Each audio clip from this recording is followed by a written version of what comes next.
In your opinion, what is the primary reason that humans should make an effort to conserve wildlife and threatened species? Biodiversity decline serves to unravel the complex systems that sustain life on Earth more generally, so that species losses have potentially unforeseeable negative effects on the larger Earth system. From an ethical point of view, every lost species seems to me to be a deeper loss, however, like something inside of ourselves is lost with every extinction. Have any significant events occurred regarding the protection of endangered animals and their natural habitats since you began working in your field? Yes, we are learning that even though protected areas and parks are important to conserving wildlife, it is also true that wildlife can thrive around us all the time. The many species we are discovering in our own work are living in fully humanized farmlands, not in wildernesses. That's good news for wildlife, because most of the Earth has been impacted by humans to some degree. What efforts has the federal government made to put off the extinction of certain species? Do you believe that they are doing enough? The Endangered Species Act has been incredibly important, as has the Wilderness Act. We could do a better job of working with private landowners, perhaps through obtaining easements on private land to help improve the effort to save species. Are you familiar with the Endangered Species Act? If so, do you feel that it has been effective in aiding the recovery of the endangered species it protects?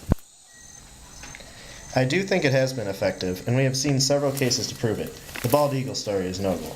But if we take the case of wolves, it is clear that legislation is not sufficient on its own. We need to think harder about how wildlife and people can coexist.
Do you have any ideas about how we can effectively help endangered species recover?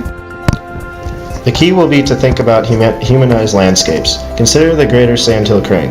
That bird population has down to a very few, maybe 1,000 back in 1940, but has made a roaring comeback, 100,000 plus individuals now. This has been the result of work by dedicated conservationists and scientists, but also because states and citizens worked with farmers and landowners to maintain and restore habitat and wetlands around agricultural lands in places like Nebraska and Arizona.